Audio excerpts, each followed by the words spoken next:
Alhamdulillahirabbil alamin wa bihi nasta'in ala umurid dunya waddin wa ala alihi wa sahbihi Rasulillah ajmain.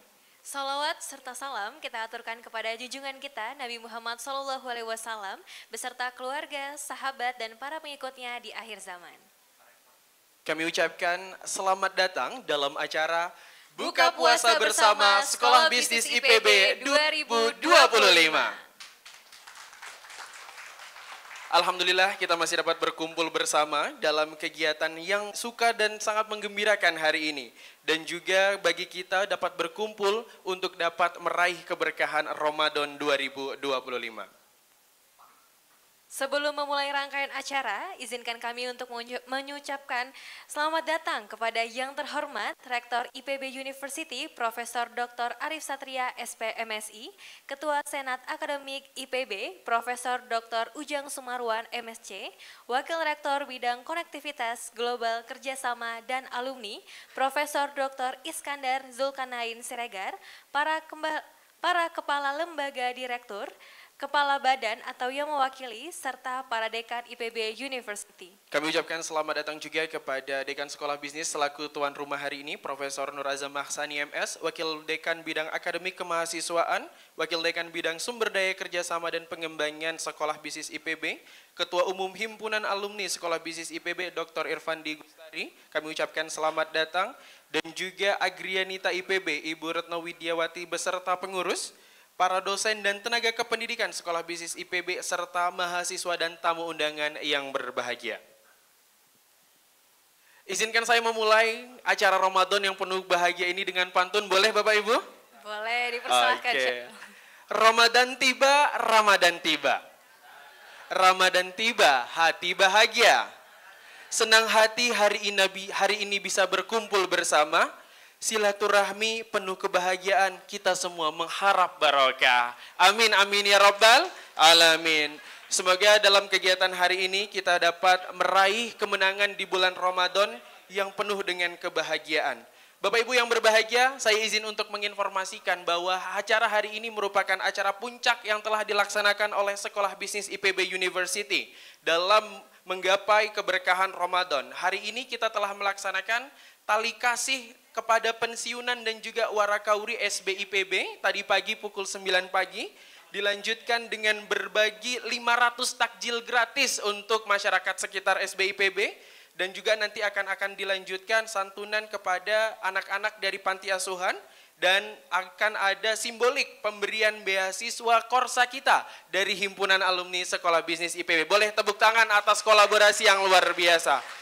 Kami ucapkan terima kasih banyak kepada Sekolah Bisnis IPB, Himpunan Alumni Sekolah Bisnis IPB, tak lupa Agrianita Sekolah Bisnis IPB. Tepuk tangannya sekali lagi.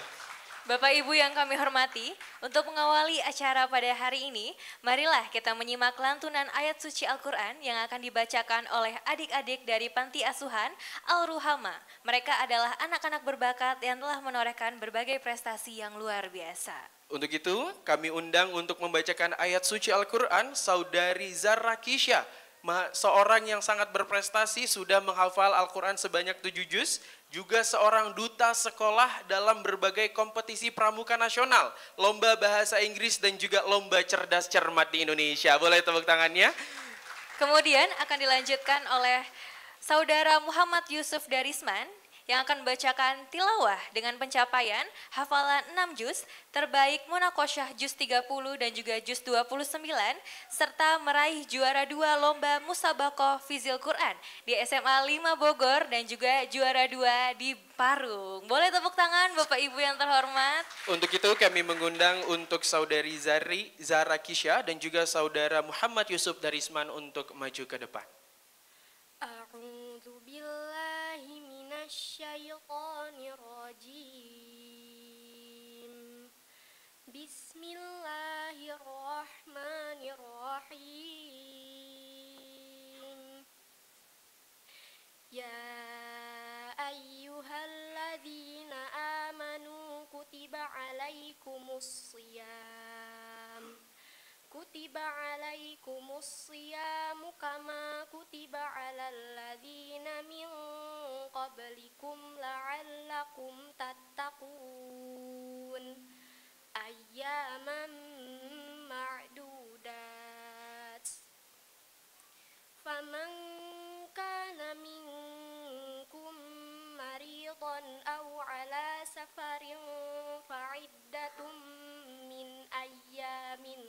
أخر وعلى الذين يطيقونه فدية طعام مسكين فمن تطوع خيرا فهو خير له وأن تصوموا خير لكم إن كنتم تعلمون شهر رمضان الذي أنزل فيه القرآن هدى للناس وبينات من الهدى والفرقان فمن شهد منكم الشهر فليصمه ومن كان مريضا أو على سفر فعدة من أيام أخر يريد الله بكم اليسر ولا يريد بكم العسر ولتكملوا العدة ولتكبروا الله على ما هداكم ولعلكم تشكرون وإذا سألك عبادي عني فإني قريب أجيب دعوة الداع إذا دعاني فليستجيبوا لي وليؤمنوا بي لعلهم يرشدون صدق الله العظيم. Aku berlindung kepada Allah dari godaan syaitan yang terkutuk dengan menyebut nama Allah yang Maha Pengasih lagi Maha Penyayang. Wahai orang yang beriman, diwajibkan atas kamu berpuasa sebagaimana diwajibkan atas orang sebelum kamu agar kamu bertakwa, yaitu beberapa hari tertentu. Maka barang siapa di antara kamu sakit atau dalam perjalanan lalu tidak berpuasa, maka wajib mengganti sebanyak hari yang dia tidak berpuasa itu pada hari-hari yang lain. Dan bagi orang yang berat menjalankannya, wajib membayar fidyah, yaitu memberi makan seorang miskin. Tetapi barang siapa dengan kerelaan hati mengerjakan kebajikan, maka itu lebih baik baginya, dan puasamu itu lebih baik bagimu jika kamu mengetahui. Bulan Ramadan adalah bulan yang di dalamnya diturunkan Al-Quran sebagai petunjuk bagi manusia dan penjelasan-penjelasan mengenai petunjuk itu dan pembeda antara yang benar dan yang batil. Karena itu, barang siapa di antara kamu ada di bulan itu, maka berpuasalah. Dan barang siapa sakit atau dalam perjalanan dia tidak berpuasa, maka wajib menggantinya sebanyak hari yang dia ditinggalkan itu pada hari-hari yang lain. Allah menghendaki kemudahan bagimu dan tidak menghendaki kesukaran bagimu. Hendaklah kamu mencukupkan bilangannya dan mengagungkan Allah atas petunjuknya yang diberikan kepadamu agar kamu bersyukur. Dan apabila hamba-hambaku bertanya kepadamu Muhammad tentang aku, maka sesungguhnya aku dekat. Aku kabulkan permohonan orang yang berdoa apabila dia berdoa kepadaku. Hendaklah mereka itu memenuhi perintahku dan beriman kepadaku agar mereka memperoleh kebenaran. Maha benar Allah dengan segala firman-Nya. Wassalamualaikum warahmatullahi wabarakatuh. Waalaikumsalam warahmatullahi wabarakatuh. Dan Bapak Ibu sekalian, kita akan memasuki acara selanjutnya, yaitu kata sambutan yang akan disampaikan langsung oleh Ketua Himpunan Alumni Sekolah Bisnis IPB kepada Dr. Irfandi Gustari. Dipersilahkan. Bismillahirrahmanirrahim. Assalamualaikum warahmatullahi wabarakatuh. Yang kami hormati Pak Rektor, Pak Dekan, Pak Wakil Rektor, dan para pimpinan lainnya dan ibu-ibu dari pimpinan dan para hadirin lainnya. Jadi singkat aja karena nanti ada tausiah dari Pak Rektor juga. Kami dari Himpunan Alumni sebenarnya ini satu bentuk engagement sebenarnya Pak dari alumni. Jadi kebersamaan tetap jalan tidak hanya dalam bidang akademis, tidak hanya dalam bidang kegiatan-kegiatan lain, tapi dalam bidang di bulan Ramadan pun kita dari sebagai Himpunan Alumni kita menggunakan kesempatan ini untuk berbagi kepada ekosistem kita Pak, lingkungan kita. Jadi ini bulan penuh nikmat, penuh rahmat, penuh pengampunan dan penuh semuanya Pak. Jadi makanya ini bulan yang indah yang kita gunakan momen ini untuk berbagi. Jadi kebersamaan akan muncul dan tetap nanti akan untuk kemajuan SB IPB secara menyeluruh. Jadi ini rangkaian daripada visi misi kami Pak dalam satu dengan SB IPB pun sudah jadi alumni. Saya singkat aja dari kami sebagai ketua himpunan alumni.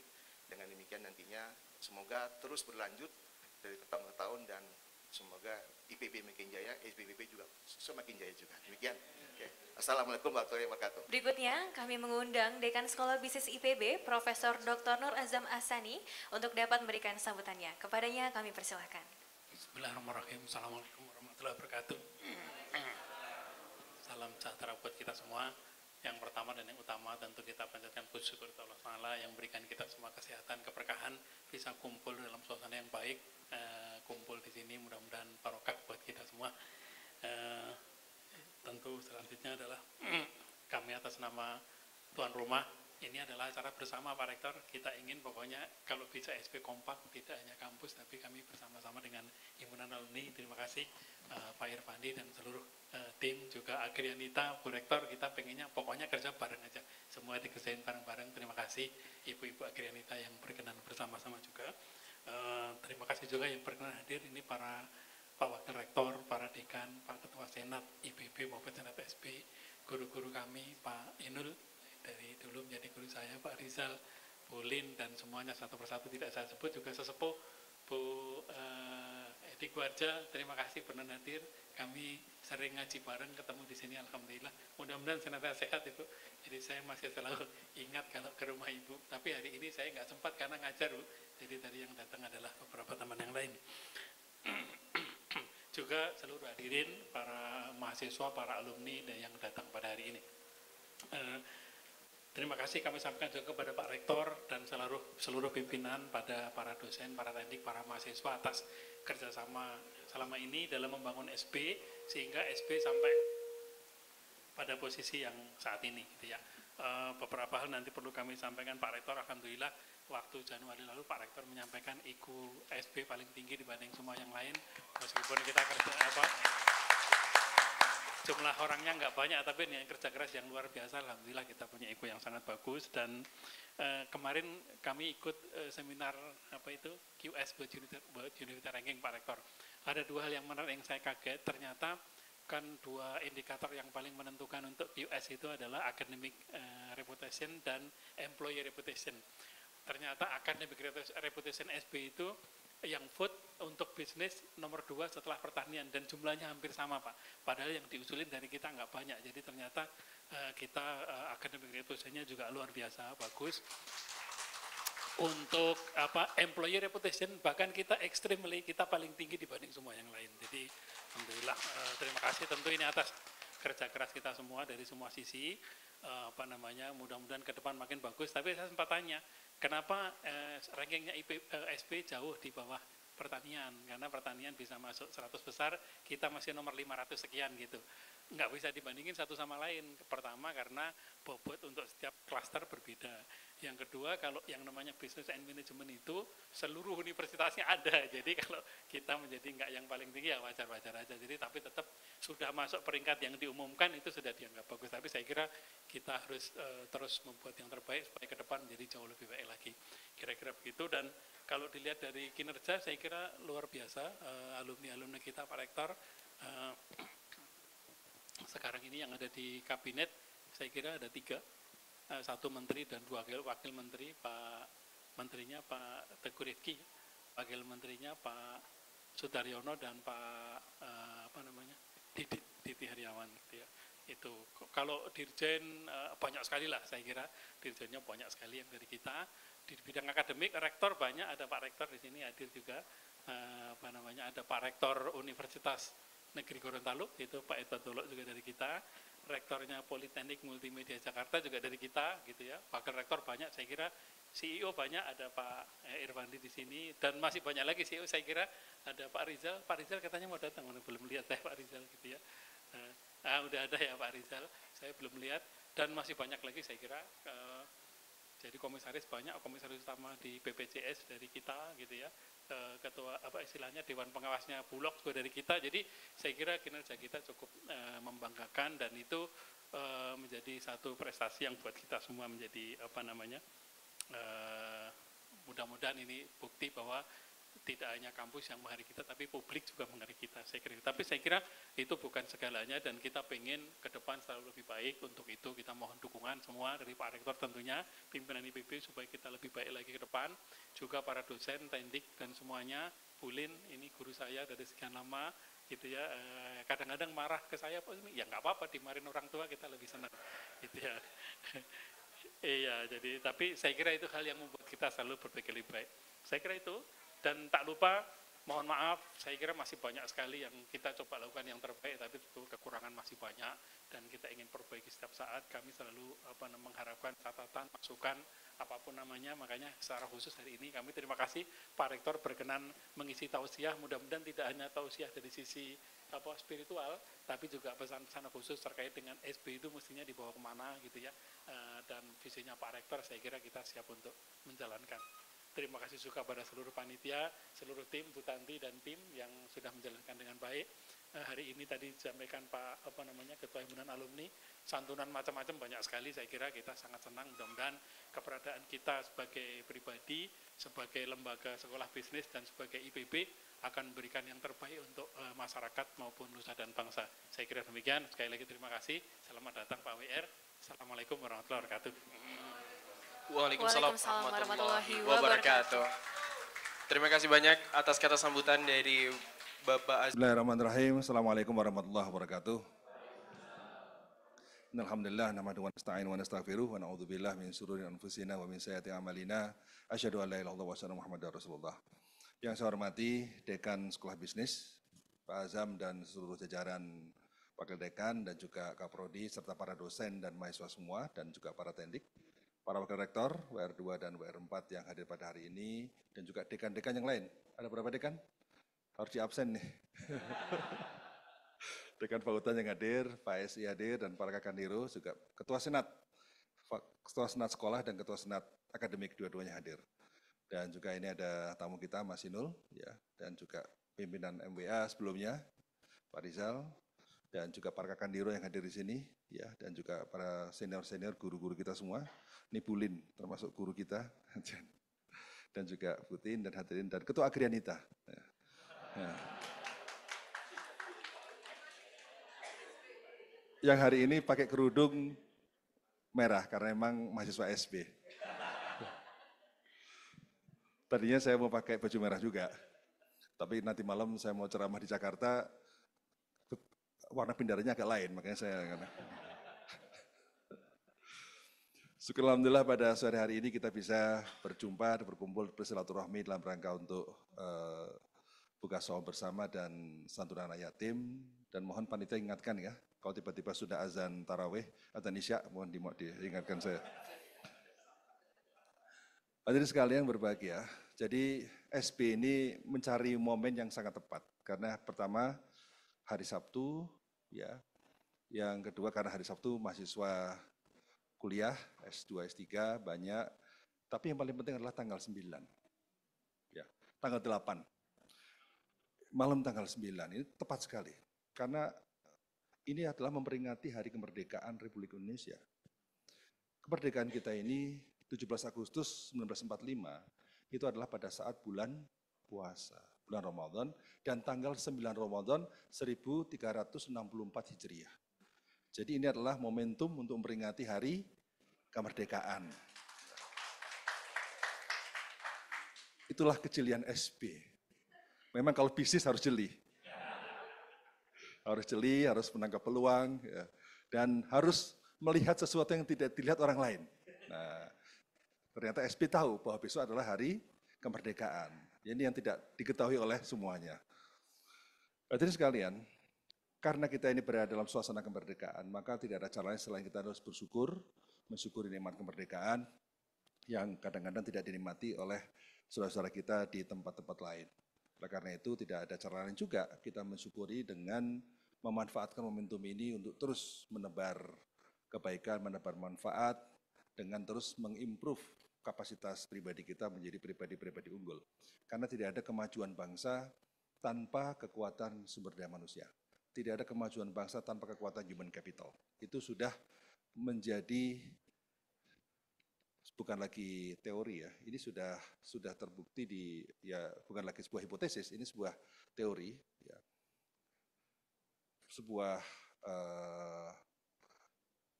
statement yang bisa dipertanggungjawabkan karena ya fakta membuktikan bahwa negara-negara yang mampu memanfaatkan sumber daya manusianya insya Allah akan sukses. Seperti ketika Jepang pasca Perang Dunia Kedua, apa yang ditanyakan pertama kali? Berapa jumlah guru yang hilang? Berapa jumlah guru yang masih tersisa, yang masih hidup? Jadi concern utama berapa miliar, berapa triliun kehilangan kita, kerugian kita, bukan kerugian aset. Yang ditanyakan adalah berapa kerugian hak dari hilangnya guru. Jadi isu SDM itu isu yang, human capital isu yang sangat penting. Sehingga Jepang pada tahun 55 ketika bonus demografi itu dicapai, sukses sekali karena yang dikejut adalah SDM, luar biasa. Begitu pula Korea Selatan ketika bonus demografi tahun 87, Cina bonus demografi tahun 82, dan kita melihat semua hasilnya. Jadi sekarang Jepang ketika sudah memasuki era aging society, tahun 50, mayoritas warga Jepang itu di atas 60 tahun, di atas 70 tahun. Itu adalah usia yang luar biasa, sangat-sangat senior, dan ini adalah tantangan tersendiri, dan itu merupakan disrupsi sendiri bagi Jepang. Sementara kita harus memahami anugerah yang diberikan Allah SWT berupa bonus demografi tahun 2030, yang puncaknya dengan angka 46,9%. Oleh karena itu kita harus membangun benar human capital Indonesia dengan memanfaatkan bonus demografi ini, karena inilah yang akan mengantarkan kita ini menjadi baldatun thayyibatun warabun ghafur pada tahun 2030, 2040, 2050, 2070 hingga 2100. Oleh karena itu human capital apa yang saat ini kita perlukan? Kualifikasi seperti apa? Saya sering di IPB menyampaikan hal ini, dan ini sering saya sampaikan juga pada mahasiswa, dan sengaja saya ulang, karena memang kaitannya dengan bagaimana mensyukuri nikmat kemerdekaan ini dengan kekuatan human capital yang mengacu pada sosok Rasulullah. Jadi Rasulullah ini memiliki 4 sifat, orang anak SD juga tahu. Yang pertama adalah siddiq, kedua fatonah, ketiga amanah, keempat tabligh. Karena sebenarnya antar karakteristik itu punya urutan logik. Mengapa saya tempatkan tabligh di bagian akhir. Mengapa siddiq? Siddiq itu berkata benar atau jujur. Jujur ini menjadi fondasi dimanapun negara maju pasti berisi orang-orangnya jujur. Terlihat dari apa? Indeks korupsinya baik. Di sana penjara juga relatif sedikit penghuninya, kosong. Ya. Jadi itu indikator yang paling gampang. Tingkat kejujuran itu dilihat dari berapa banyak orang yang ada di KPK. Jadi kalau di KPK yang masuk semakin tambah, artinya tingkat kejujuran kita semakin lama semakin menurun. Jadi kejujuran itu fondasi bagi kita semua, dan saya selalu diingatkan di wisuda bahwa ternyata faktor sukses itu nomor 1 adalah kejujuran. Ya. Nomor 2, kedisiplinan. Jadi kedisiplinan itu menjadi faktor juga yang sangat penting. Dan disiplin yang tanpa disuruh, yang paling top bagi kita adalah saat buka puasa. Ya. Ada yang nyuruh? Buka, nggak ada. Bahkan itu ditunggu-tunggu per detik. Jadi nggak ada orang yang telat sampai 5 detik, itu nggak ada buka puasa. Itu kedisiplinan yang sempurna. Tapi moga-moga kedisiplinan saat berbuka, nah sekarang kita praktekkan pada kedisiplinan yang lain. Ya, pada bidang-bidang lain, pada bidang pendidikan dan sebagainya. Jadi kejujuran ini sebuah hal yang merupakan fondasi bagi terciptanya integritas. Jadi basis integritas itu adalah kejujuran. Tapi ada hadis yang mengatakan bahwa sebenarnya ada toleransi untuk kita berbuat bohong juga. Ya. Dalam hal 3 hal, kita tuh harus jujur. Namun dalam kondisi 3 hal dimungkinkan. Yang pertama saat perang. Ya kalau perang, misalnya lawan menanyakan kepada kita, markasmu di mana? Oh markas saya itu alamatnya di ini loh, ini Google-nya ini. Nah, Itu bahaya untuk keselamatan kita. Ya. Kemudian kedua, mendamaikan orang yang sedang bertikai. Itu memungkinkan. Yang ketiga adalah menghibur istri. Nah, ini penting.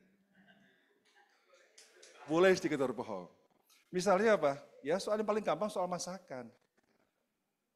Kita pulang makan malam. Gimana makanannya? Enak enggak? Oh, enak sekali. Nah, mantap, luar biasa. Padahal dalam hati sini senut-senut. Ya. Alhamdulillah enak sekali. Besok datang lagi. Besok pas pulang kerja lagi, disediain lagi. Istrinya curiga, emang enak beneran ya? Kasih lagi. Enak enggak, Pak? Wah, enak sekali. Kok enak? Oh, tadi enggak saya kasih garam, minumnya enggak saya kasih gula, padahal kan suka biasa saya rasa harus pakai gula, pakai garam. Ya, demi efisiensi saya rela untuk mengurangi garam dan mengurangi gula. Gitu. Nah, jadi itu boleh ya. Nah, sehingga basis integritas ini sekarang sudah menjadi taruhan kita untuk masa depan. Yang kedua adalah fatonah. Fatonah itu artinya kecerdasan, cerdas ya. Cerdas dalam pengertian yang sangat luas. Bisa intelektual, bisa kecerdasan emosional, kecerdasan spiritual, ya, dan lain sebagainya. Nah, kecerdasan ini menjadi modal Nabi dalam rangka untuk mengkonstruksi peradaban yang ada pada saat itu. Tidak mungkin Rasulullah itu mendesain sebuah peradaban di Madinah tanpa adanya sebuah visi. Dan itu hanya orang-orang yang cerdas yang bisa menatap masa depan. Hanya orang yang cerdas yang bisa membayangkan, berimajinasi tentang masa depan.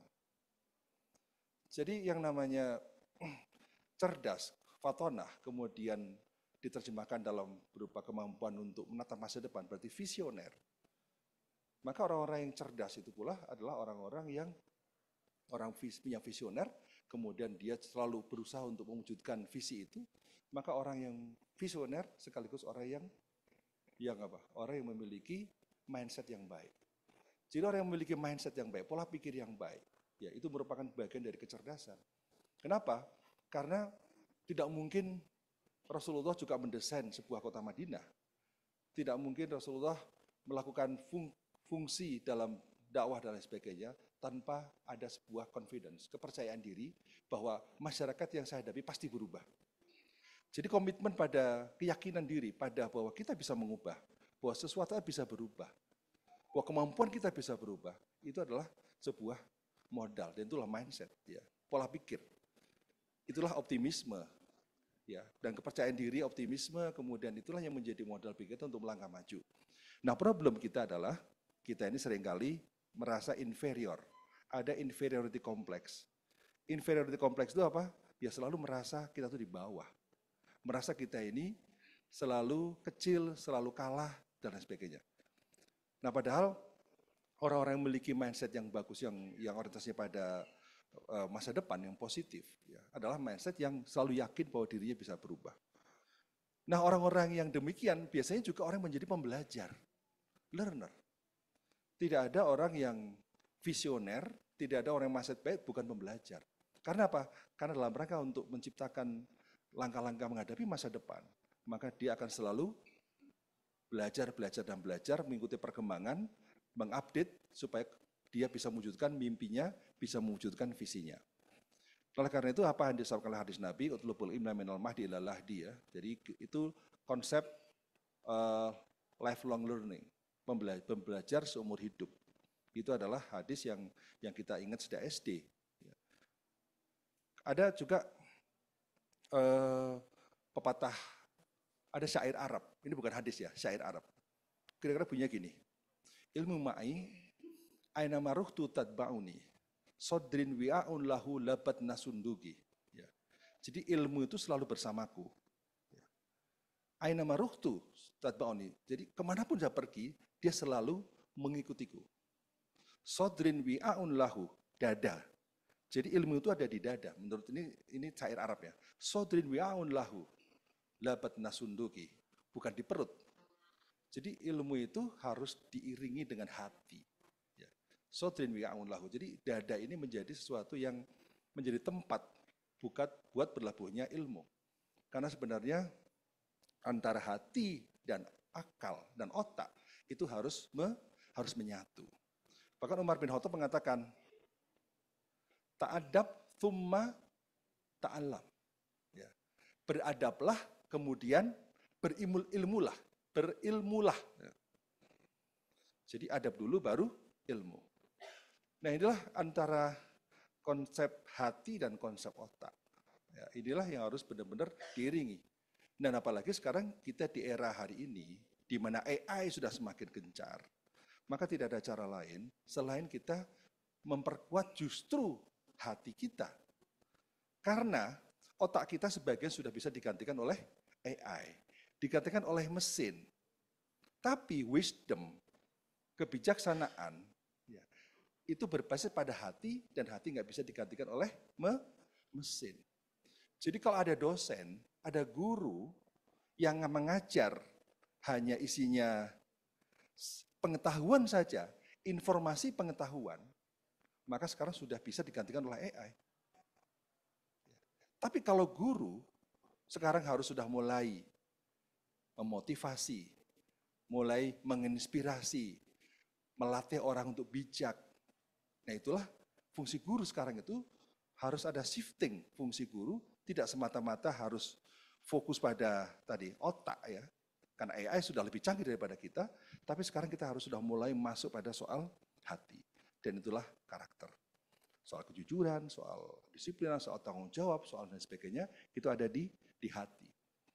Oleh karena itu Bapak sekalian, kita bicara soal tadi, bahwa ilmu dan hati ini harus menyatu, dan kemudian itulah menjadi modal bagi kita untuk bergerak. Karena ada pepatah juga yang mengatakan, mediocre teacher is telling. Good teacher is explaining. Great teacher is inspiring. Jadi guru yang biasa hanya bisa menyampaikan. Guru yang baik bisa menjelaskan. Guru yang hebat bisa menginspirasi. Nah, menginspirasi itu ya tadi, pasti ada sentuhan-sentuhan hati, sentuhan-sentuhan orang kemudian tergugah untuk bertindak, berlangkah, dan berpikir untuk mengarah kepada kemajuan. Nah, karena itu, kita bicara fatonah dalam perspektif yang luas itu, antara kecerdasan emosional, spiritual, dan kecerdasan intelektual, maka bersatu. Maka disitulah itu bisa membuat kita mampu untuk menciptakan relationship yang baik dengan orang lain juga. Ya. Karena yang namanya emotional intelligence itu dibangun oleh, pertama apa? Pertama adalah self-awareness. Self-awareness itu tahu diri kita sendiri. Diri kita itu gimana sih? Pemarah? Atau suka tersinggungan? Kalau suka tersinggungan, ya jangan suka nonton apa? Nonton TikTok, nonton macam-macam. Kalau suka tersinggungan, jangan ketemu orang yang suka menyinggung. Kalau suka tersinggungan, itu self-awareness, tahu. Kemudian self-management. Makanya tadi, kalau orang sudah tahu dirinya suka tersinggung, maka self-managementnya apa? Saya menghindari lah. Saya menghindari si X yang sukanya ngebully. Karena kalau ngebully, bukan kebuli ya, ngebully. Ya. Kalau ngebully, itu kita bisa tersinggung. Itu self-management. Kemudian yang ketiga adalah empati. Empati itu bisa merasakan apa yang dirasakan orang lain. Baru yang ketiga adalah relationship management. Kita bisa mengelola hubungan orang lain. Jadi faktor mengelola hubungan orang lain itu dimulai dari diri kita sendiri. Kalau kita memiliki apa yang disebut sebagai emotional intelligence. Ya. Jadi dengan tahap self-awareness, self-management, empati, dan terakhir adalah relationship management. Nah karena itu sekalian, orang-orang tadi kembali, orang yang memiliki visi, orang yang memiliki mindset yang baik, kemudian orang memiliki jiwa sebagai seorang pembelajar. Tapi hari ini juga tidak cukup. Kebutuhan sifat fatonah, dulu dan sekarang itu harus kita kontekstualisasikan ke dalam menjawab tantangan-tantangan kekinian. Ya. Fatonah hari ini memerlukan kecerdasan lain berupa creativity. Ya. Kalau Jack Ma mengatakan, in the future is not about competition of knowledge, but competition of creativity dan imagination dan learning. Jadi kreativitas, siapa yang kreatif, dia akan survive. Ya. Kemudian fokus pada hal baru. Sehingga orang-orang yang fatonah adalah orang yang kreatif, kemudian fokus pada future practice, sesuatu yang baru. Maka sebenarnya orang fatonah yang sampai pada tahap memiliki daya kreativitas yang tinggi, sebenarnya dia sedang menginternalisasi sifat Allah. Karena Allah itu punya dua sifat. Dalam Asmaul Husna, ya, sifat banyak ya, ada dua sifat yang mirip. Yang pertama adalah Al-Khaliq, yang kedua adalah Al-Badi. Jadi dua sifat ini artinya sama-sama sebagai pencipta. Tapi kalau Al-Khaliq itu adalah menciptakan dalam pengertian kekuasaan Allah untuk menciptakan secara terus-menerus. Termasuk menciptakan sesuatu yang sudah ada. Misalnya manusia sudah ada. Kemudian sekarang Allah menciptakan manusia lagi. Allah sebagai Al-Khaliq. Yang kedua adalah Al-Badi. Al-Badi itu artinya menciptakan juga. Tapi konteks di sini fokusnya bukan pada kekuasaannya, bukan pada kemampuannya untuk menciptakan terus-menerus, tapi fokusnya pada tingkat kebaruan yang diciptakan. Jadi, Badi ussamawati wal ard misalnya gitu ya. Jadi kata-kata menciptakan langit dan bumi, itu memulai menciptakan langit yang baru, bumi yang baru, ya, itu adalah sifat yang benar-benar memiliki daya inovasi yang tinggi. Jadi daya inovasi itu menjadi sifat Allah. Nah, kalau kita mampu menginternalisasi sifat fatonah, kemudian diturunkan dari sifat Allah Al-Badi, maka insya Allah kita ini akan menjadi inovator-inovator, akan penuh dengan karya-karya, akan penuh dengan banyak teknologi yang bisa hadir, yang kemudian bisa membawa hidup kita lebih baik. Jadi, Bapak sekalian, umat Islam itu pernah berjaya dalam konteks ini pada zaman Abbasiyah. Luar biasa. Karena apa? Karena banyak temuan-temuan baru. Penemuan-penemuan baru, karena sehingga ilmu pengetahuan berkembang, penemuan-penemuan baru berkembang, dan terus membuat ilmu pengetahuan berkembang lagi, teknologi juga semakin berkembang. Itu karena sebenarnya menyerap atau menginternalisasi makna Al-Badi. Inovator. Nah, hari ini yang bisa sukses adalah orang-orang yang bisa memiliki daya inovasi yang kuat. Kan hasil korelasi sering saya sampaikan juga. Negara manapun yang maju adalah yang memiliki inovasi yang baik. Negara manapun yang maju pasti memiliki skor Global Innovation Index yang tinggi. Dan skor Global Innovation Index yang tinggi selalu berkorelasi positif dengan GDP per kapita per tahun. Negara-negara yang memiliki skor Global Innovation Index yang tinggi, biasanya GDP per kapita juga tinggi. Biasanya angka IPM-nya juga tinggi, Human Development Index-nya. Biasanya juga angka PISA-nya juga tinggi. Biasanya juga semakin banyak perguruan tinggi masuk top 200 dunia. Loh iya, jadi kalau saya pernah dikritik, kenapa Indonesia kampusnya tidak ada yang masuk 200 besar dunia? Saya sampaikan, ya memang inilah level bangsa kita. Level Innovation Index-nya segitu, PISA-nya segitu, IPM-nya segitu, indeks korupsinya segitu, apalagi GDP per kapitanya segitu, semua sama. Kecuali satu, Giving Index, indeks kedermawanan. Nah, kita nomor 1 di dunia, soal pemurah.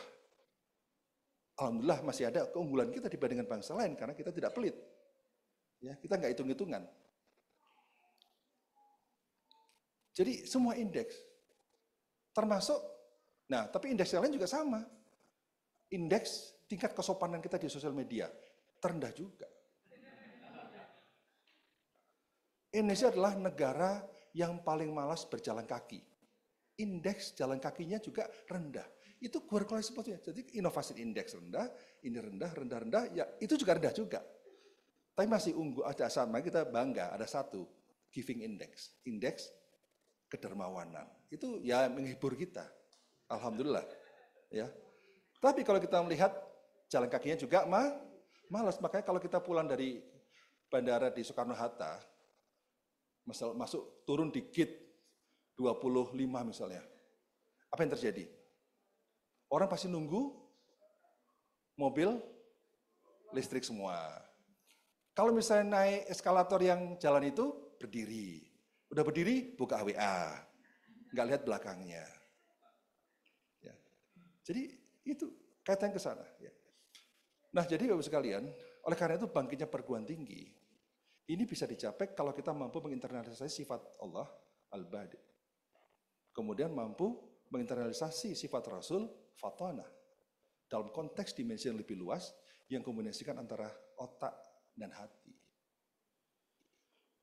Nah, oleh karena itu, fatona itu merupakan basis bagi kapabilitas. Ya. Jadi kalau sidik merupakan basis bagi integritas, maka fatona merupakan basis bagi kapabilitas. Sidik ditambah fatona sama dengan amanah. Bu amanah ada? Nggak ada. Beliau kan jadi SB juga kan? Integritas ditambah dengan kapabilitas sama dengan kredibilitas. Kredibilitas itu kan being trustworthy ya, jadi dapat dipercaya. Amanah dapat dipercaya. Ya. Orang bertanggung jawab, dapat dipercaya. Dan jadi orang dapat dipercaya itu, amanah itu basisnya apa? Trust. Basisnya apa? Kepercayaan. Dan kepercayaan itu secara teori ada 3 level. Yang pertama adalah yang disebut sebagai interpersonal trust. Nah, interpersonal trust itu adalah ketika saya dengan Pak Alim saling percaya. Itu interpersonal trust. Tapi kalau kondisi orang itu akan membentuk kinerja institusi, maka bagaimana kondisi institutional trust. Nah, institutional trust itu akan dibangun oleh 2 hal. Satu, dalam teorinya Anthony Giddens itu, agency dan structure. Mungkin bahasa awamnya adalah sistem dan orang. Nah, jadi sistem dan orang. Jadi sebuah institusi akan mendapatkan trust yang sangat tinggi. Kalau tadi kan individu, interpersonal trust. Orang akan dipercaya kalau orangnya jujur dan punya kapasitas, kapabilitas. Sekarang pada level kita naik pada level institusi. Kalau sampai pada level institusi, maka sama. Orang akan percaya pada IPB atau tidak.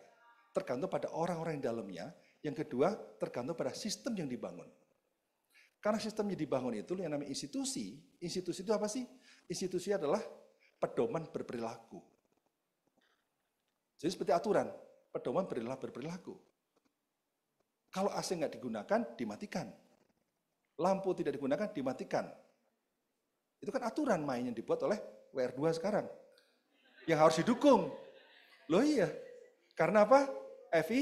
Efisiensi.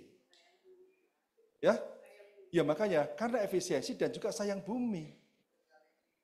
Dalam rangka untuk green campus, makanya itu harus Betul itu kan rules, aturan main yang dibangun.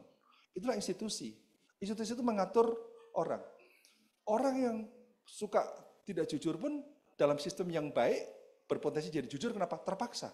Karena sistem mendeteksi ketidakjujuran dengan baik. Seperti misalnya kayak kita naik ojek online, ya,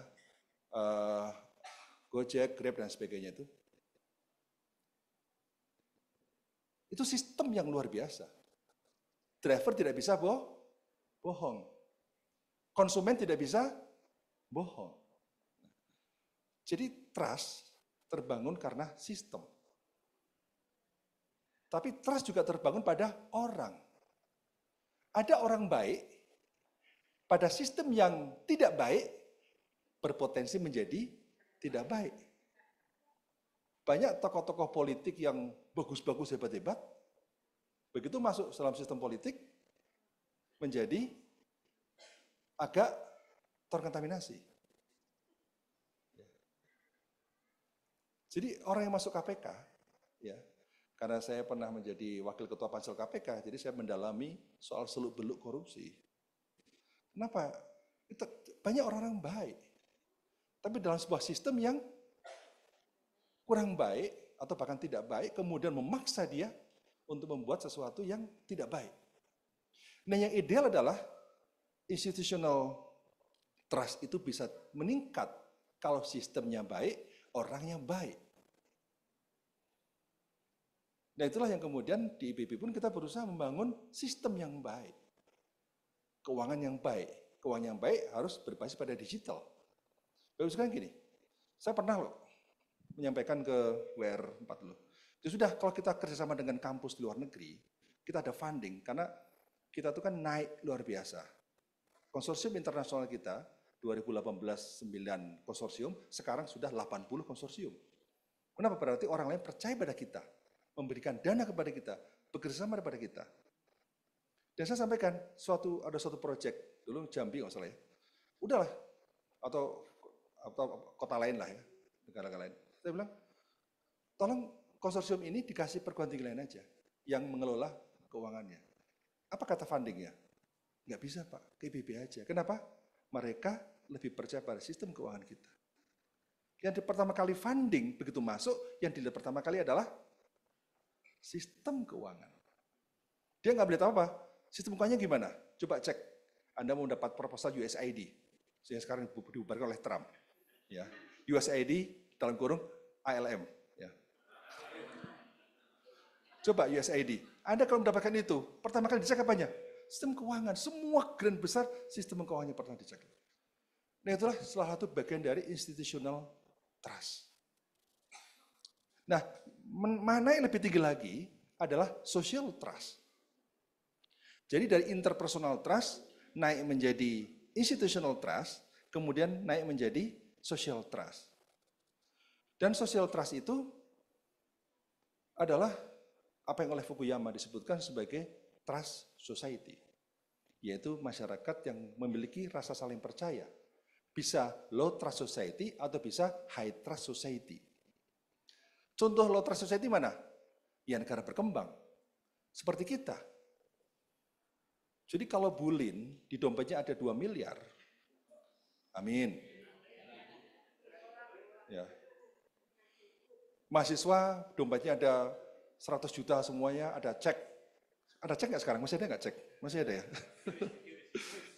HP ditinggal semua, ayo kita pergi semua, keluar. Pintu dibuka, nggak usah ada satpam.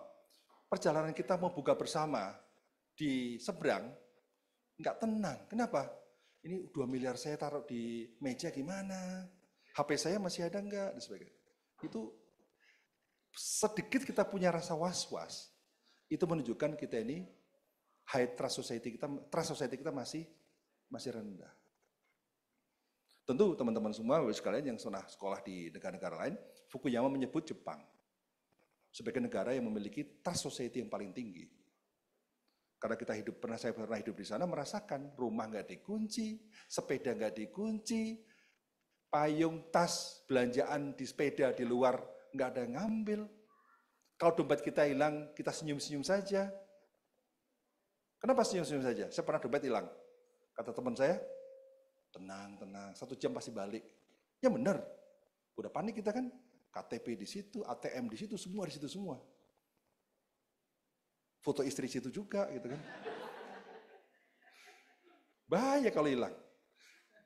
Tapi benar, kita ke kantor polisi, langsung dia mengatakan, oh nama Anda ini, dompet Anda ambil di kantor polisi sana. Ada orang yang ngambil, menemukan, membawa kantor polisi. Itu trust society. Nah jadi membangun trust society, apalagi tadi orang-orang memiliki trust society itu, nah itulah modal kemajuan kita. Bahkan Fukuyama mengatakan bahwa modal terpenting dalam kemajuan ekonomi sebuah bangsa itu karena social capital. Dan social capital paling tinggi komponennya adalah trust. Jadi trust bagian dari social capital bagian dari kemajuan ekonomi sebuah bangsa. Terbukti negara-negara yang memiliki GDP per kapita yang tinggi-tinggi, mayoritas adalah trust society. Dan kalau trust society, pasti inovasinya banyak. Kenapa? Kolaborasinya substansial. Karena trust society, maka orang banyak silaturahmi ikhlas. Kolaborasi ikhlas. Kolaborasi tidak transaksional. Mengapa kalau bisnis dengan orang Jepang, itu susah di awal, gampang di tengah dan selanjutnya. Kalau bisnis dengan orang Cina dan Tiongkok, gampang di awal, susah di tengah. Coba kereta cepat. Siapa mahasiswa yang kesini dulu ikut kuliah komunikasi bisnis dengan saya? Pada waktu itu masih proses untuk kereta cepat. Saya sampaikan soal karakteristik masyarakat Tiongkok, karakteristik masyarakat dengan Jepang dari sisi trust society. Saya sampaikan pada saat itu ketika masih negosiasi, lihat aja. Kalau Jepang, negosiasi akan alot banget di depan. Tapi setelah sekali komit, selesai, semua gampang. Tapi begitu yang dipilih Cina, saya bilang, pasti di tengah rame nih. Benar. Tadinya B2B, sekarang APBN keluar. Wah, banyak alasan. Jadi bisnis dalam konteks trust society itu lebih enak. Nah, oleh karena itu sekalian, kita akan bisa menjadi sebuah negara maju. Inovasi kita banyak, karena banyak kolaborasi akan banyak inovasi. Kolaborasi tercipta karena kita ini punya interpersonal trust yang baik. Sehingga sekali lagi orang tidak ada kecurigaan, tidak ada prasangka. Nah, sehingga kemajuan bisa dicapai dengan baik. Nah, disinilah Bapak sekalian, letak kritikal bangsa kita ini. Bagaimana kita mulai untuk membangun, tentu interpersonal trust bisa dibangun dengan mudah. Dan contohnya adalah puasa Ramadan, ya enggak? Kenapa? Pada saat puasa Ramadan, itu tercipta trust society, karena apa? Interpersonal trust-nya tinggi. Coba pada saat bulan Ramadan, ada enggak kecurigaan kita pada orang lain? Ada, tapi kecil. Pada saat bulan Ramadan, kita relatif lebih percaya pada orang lain. Orang lain nggak mungkin bohong pada kita nih. Dia ngomong, nggak mungkin bohong. Ya, nggak mungkin bohong. Biasanya kalau dia ngomong itu harus didiskon 50% tingkat kebenarannya, ya kan? Dia ngomong, orang percaya. Nah, kalau sama itu, diskonlah 50%. Kalau sama ini, diskon 80%. Ini lagi, diskon 90% tuh. Kebenarannya cuma 10%. Tapi pada bulan puasa, relatif kita percaya, oh masa sih dia bulan puasa akan bohong? Masa sih bulan puasa akan menipu? Masa sih bulan puasa akan melukai saya? Jadi pada saat bulan puasa itu kita dilatih untuk terbangun high trust society. Itulah sosiologi puasa, sosiologi Ramadan. Ya. Jadi sekalian, dari interpersonal trust, institutional trust, dan itulah PR bagi SP, membangun institutional trust. Berarti satu sistem harus makin bagus, IPB juga sama, fakultas yang lain juga sama. Kedua, orang-orang di dalamnya yang ngajar. Terbangun rasa saling percaya. Dan kepercayaan itu lagi karena apa? Kompetensi, skill, berarti kita itu punya karya yang bagus, punya kompetensi yang diakui, kemudian memiliki tingkat kejujuran yang baik, integritas yang baik. Jadi, tapi kalau ngisi IPBM tidak jujur, boleh nggak? Dosennya kurang bagus tapi diisi bagus-bagus deh. Karena saya yakin kalau mahasiswa S2, S3, kecenderungannya gitu. Karena saya tuh ngajar telat agak lama karena ada acara macam-macam lah. Tiba-tiba oleh mahasiswa dikasih 4 kedisiplinan. Ini nggak benar saya bilang gitu. Itu S2. Kalau S1, wow marah-marah S1. Anak S1 lebih berani daripada S2, S3. Bener nggak? S2, S3 lebih penakut. Apalagi sama dosen bimbing. Waduh, takutnya minta ampun. Ya. Jadi Bapak sekalian, salungi lagi, bahwa sidik, integritas, ditambah dengan fatonah, kapabilitas, sama dengan amanah, kredibilitas, yang membantu menciptakan interpersonal trust, institutional trust, satu lagi adalah social trust. Nah, itu semua, Bapak sekalian, itu adalah modal. Modal bagi Rasulullah untuk menjalankan tabligh. Tabligh itu artinya apa? Menyampaikan. Kan baligu ani walau ayah. Jadi sampaikan dariku walau satu ayat. Baliguan dari kata itu kan. Jadi tabligh itu kata benda. Itu tabligh itu adalah menyampaikan. Tapi sebenarnya bukan menyampaikan informasi. Tapi tabligh itu adalah menginspirasi. Menginspirasi itu berarti apa? Ada unsur menggerakkan. Jadi bukan sosialisasi. Ruangan ini lampunya mereknya Philips. Catnya mereknya ini informasi biasa. Anda tergerak untuk beli itu? Enggak kan? Tapi begitu kita menyampaikan bahwa menghemat lampu, menghemat listrik, itu adalah bagian dari kecintaan kita pada bumi, dan bla bla bla bla sebagainya, itu merupakan bagian dari karena tersentuh. Sehingga orang-orang terinspirasi itu berarti ada langkah lanjutan. Ada pikiran lanjutan. Itu apa yang dikatakan orang menginspirasi berarti menggerakkan orang lain untuk berpikir dan bertindak mengarah pada kemajuan. Jadi Rasulullah itu adalah inspirator yang paling dahsyat. Kenapa? Bisa mempengaruhi banyak orang. Jadi bukan pada soal hanya masalah channeling komunikasi yang gimana dan sebagainya, tapi masalah kontennya, masalah kredibilitas orang yang menyampaikan. Sehebat apapun kita dengan channel yang canggih, dengan konten yang canggih, tapi kredibilitas orang yang menyampaikan itu rendah, maka tidak akan bisa orang tersentuh. Tidak mungkin orang tergerak. Makanya kredibilitas orang itu menjadi penting. Makanya kalau Anda seminar, pembacaan kurikulum vitae, gitu kan, biodata, itu untuk apa? Untuk membangun kredibilitas pembicara. Supaya tahu bahwa pembicaranya adalah lulusan Jerman, ya kan? Profesor, doktor, lulusan Jepang, lulusan ini. Oh, ini kurang kredibel ini. Sudah pernah menjabat banyak, sudah pernah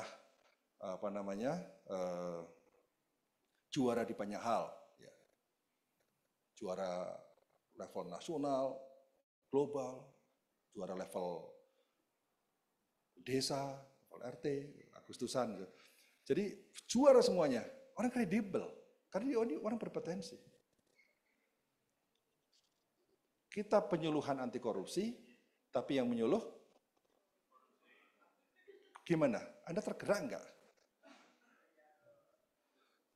Ada juga kan ini, orang kan sekarang banyak kan, ada tips 20 hari menjadi orang kaya, menjadi konglomerat.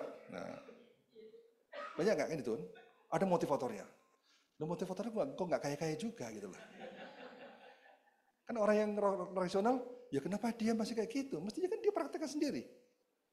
Tapi kalau yang ngomong itu konglomerat, yang ngomong Steve Jobs, yang ngomong itu Jack Ma, orang, oh iya, kenapa? Kredibilitas. Nah jadi sekalian, kredibilitas tadi, sifat amanah tadi itu merupakan modal basis legitimasi bagi kemampuan kita menginspirasi untuk tabligh.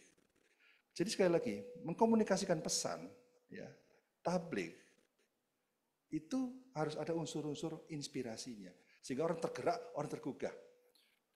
Pada zaman Rasulullah, orang itu tergerak, tergugah. Kenapa? Karena Rasulullah ada Al-Amin. Orang yang dapat dipercaya. Al-Amin itu adalah kredibilitas. Sehingga layak mendapatkan amanah. Sami'na wa ata'na orang. Kenapa? Apa kan omongan langsung diserap. Enggak ada yang dikritisi apapun. Nah jadi sekalian, inspirasi-inspirasi itulah yang sekarang menjadi penting hari ini. Jadi saatnya semua orang harus menginspirasi orang lain. Coba kalau Indonesia ini adalah penuh dengan inspirasi.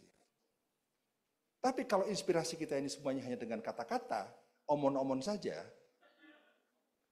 ya berat. Makanya saya selalu mengatakan bahwa inspirasi bisa dengan kata-kata, tapi lebih baik dengan karya. Jadi kalau saya membayangkan ya, kalau semua dosen di IPB, dosen di Indonesia, adalah orang-orang yang tadi punya fatona yang sangat tinggi, punya sidik yang sangat tinggi, punya jiwa amanah yang sangat tinggi, sehingga kredibilitas tinggi. Kenapa? Karena dengan fatonahnya dia punya banyak karya. Karena banyak karya dan integritas yang baik, maka dia punya amanah yang baik. Karena amanah yang baik, dia bisa menginspirasi orang dengan karya-karyanya. Dia menyampaikan dengan bukti. Menyampaikan bukan dengan pinter-pinter omon-omon. Ya. Makanya harus karya. Karena khairunas anfahum linnas. Sebaik-baik manusia adalah yang memberi manfaat untuk orang lain. Dan memberi manfaat itu salah satunya adalah dengan menginspirasi dengan karya. Jadi secara otomatis, kalau kita mampu menciptakan lampu, mampu menciptakan AC. Ya. AC ini adalah karya mahasiswa IPB. Apa yang Anda pikirkan? Wow, senang bangga. Bagi orang yang punya jiwa inovator, apa kelebihannya? Saya akan buat lebih hebat daripada itu. Bagus daripada itu. Orang yang lagi akan buat lebih hebat. Itu terakumulasi berkompetisi fastabiqul khairat untuk dalam kebaikan dalam berinovasi. Yang kemudian bisa membuat negara kita menjadi negara yang memiliki skor global innovation index yang sangat tinggi. Jadi betapa fungsi inspirasi, fungsi tabligh itu menjadi modal bagi kita untuk mendorong kemajuan bangsa, kemajuan umat. Karena ujung inspirasi adalah transformasi. Mengapa? Moto IPB apa? Inspiring innovation with integrity. Ada kata integritas, ada kata inovasi, fatona, ada kata inspirasi. Itu semua tercakup dalam turunan dari sifat-sifat Rasul tadi. Integritas, inovasi, dan kemudian adalah inspirasi. Tabligh menyampaikan itu. Makanya Bapak sekalian, dalam kondisi menyampaikan, mengkomunikasikan tabligh, maka dengan karya-karya itu kita tidak perlu banyak bicara. Fakta yang bicara. Jadi itu adalah tabligh yang tidak eksplisit. Tapi ada juga tabligh yang eksplisit, menunjukkan karya-karya dan sebagainya. Nah, sekali lagi, ujung tabligh apa? Transformasi, perubahan. Jadi Rasulullah itu dengan 4 sifat tadi, menjalankan fungsi dakwah, ujungnya apa? Apa sekedar orang tahu, oh ya tahu. Enggak, tujuannya apa? Tergerak orang untuk berkarya, tergerak orang untuk berbuat sesuatu untuk kedamaian, untuk kemajuan, dan sebagainya. Bumi semua harus diselamatkan, rakyat harus sejahtera, kan itu harus butuh effort.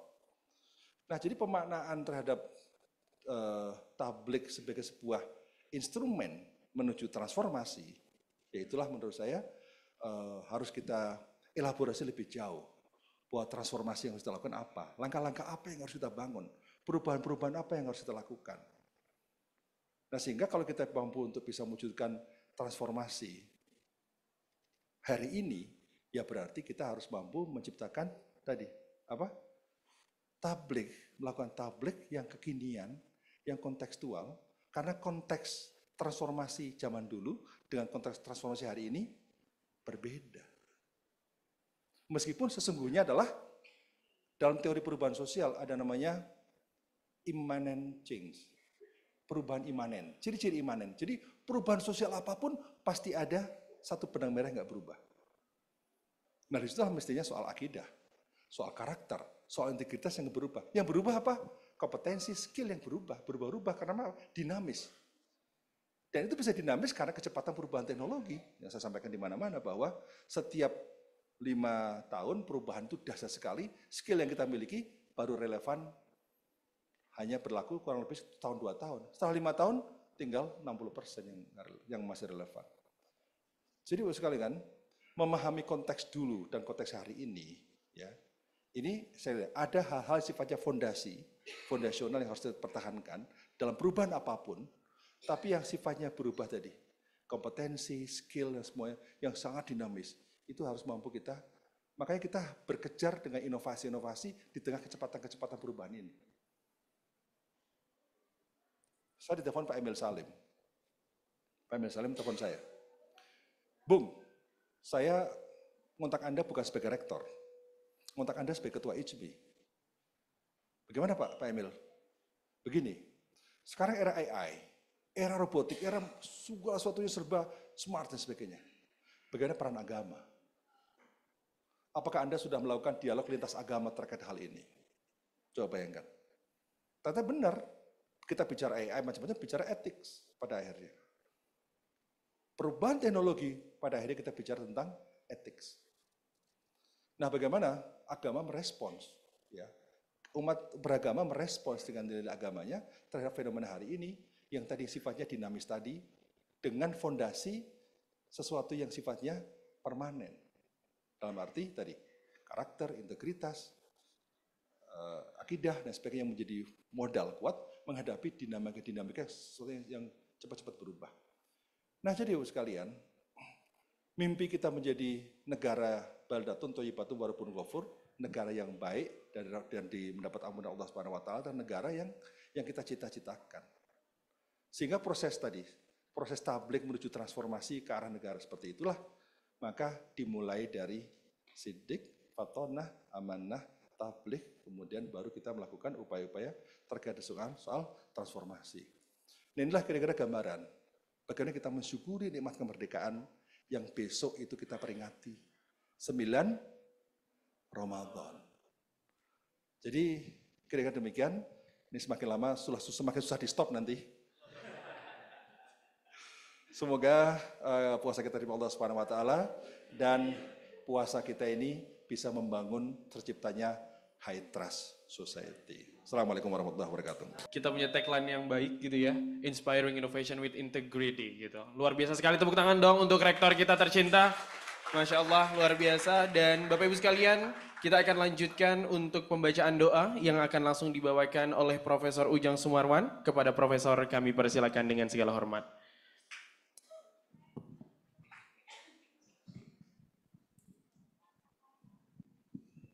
Assalamualaikum warahmatullahi wabarakatuh.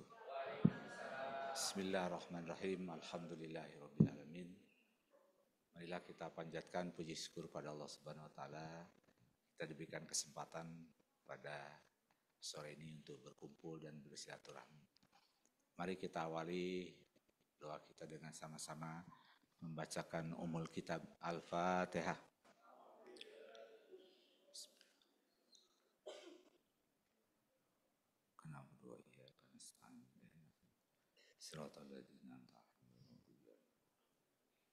A'udzubillahi minasyaitonirrajim. Bismillahirrahmanirrahim. Alhamdulillahi rabbil alamin. Hamdan yuwafi ni'amahu wa yukafi'u mazidah. Asyhadu an la ilaha illallah wa asyhadu anna Muhammadar Rasulullah. Allahumma shalli ala sayidina Muhammad wa ala ali sayidina Muhammad. Rabbighfir lana wa liwalidayna warhamhuma kama rabbani shighara. Rabbighfir lana wa liwalidayna warhamhuma kama rabbani shighara. Rabbana ighfir lana wa liikhwanina alladziina sabaquna bil iman wa la taj'al fi qulubina ghillan lil ladzina amanu rabbana innaka ra'ufur rahim. Rabbana hab lana min azwajina wa dzurriyyatina qurrata a'yunin waj'alna lil muttaqina imama. Rabbana innaka antas samiul alim wa tub 'alaina innaka antat tawwabur rahim. Rabbana innana sami'na munadiyan yunadi lil iman an aminu bi rabbikum fa amanna. Rabbana faghfir lana dzunubana wa kaffir anna sayyi'atina wa tawaffana ma'al abrar. Ya Azizu ya Ghaffar ya Rabbal alamin. Ya Allah ya Rahman ya Rahim. Terimalah semua amal baik kami ya Allah. Ampunilah segala dosa dan kesalahan ibu bapa kami ya Allah ya Rahim. Ya Allah ya Rahman ya Rahim. Mudahkanlah kami dalam menjalankan semua ibadah di bulan Ramadan ini ya Allah. Ya Allah ya Rahman ya Rahim, tambahkanlah iman dan takwa kami ya Allah ya Rahim. Ya Allah, tambahkanlah rezeki kami ya Allah, sehingga kami dapat melaksanakan amal ibadah untuk bersedekah dan berzakat ya Allah ya Rahman. Ya Allah, bukakanlah pintu hati kami ya Allah, sehingga kami mudah dan ringan untuk dapat memberikan sedekah, zakat dan fitrah kami ya Allah. Rabbana atina fid dunya hasanah wa fil akhirati hasanatan wa qina adzabannar. Subhana rabbika rabbil izzati amma yasifun. Wassalamun alal mursalin walhamdulillahi rabbil alamin. Assalamualaikum warahmatullahi wabarakatuh. Waalaikumsalam warahmatullahi wabarakatuh. Terima kasih banyak kepada Prof. Ujang karena telah memimpin jalannya pembacaan doa ini. Semoga doa kita diijabah oleh Allah Subhanahu wa taala. Amin amin ya rabbal alamin. Sebelum ditutup, izinkan saya untuk berpantun lagi boleh? Kota Bogor diguyur hujan. Cakep. Kalau hujan turunnya air. Cakep. Puasa sekarang sudah tak perlu lagi ditahan karena acara kita sudah berakhir. Tepuk tangan untuk kita semua. Sekian untuk acara kita hari ini. Kami ucapkan sekali lagi terima kasih untuk Sekolah Bisnis IPB, Himpunan Alumni Sekolah Bisnis IPB, dan juga Agrianita IPB dan juga Sekolah Bisnis IPB. Semoga keberkahan Ramadan tetap bisa kita raih dan dilancarkan segera aktivitas. Akhirul kalam, wabillahi taufik wal hidayah. Wassalamualaikum warahmatullahi wabarakatuh.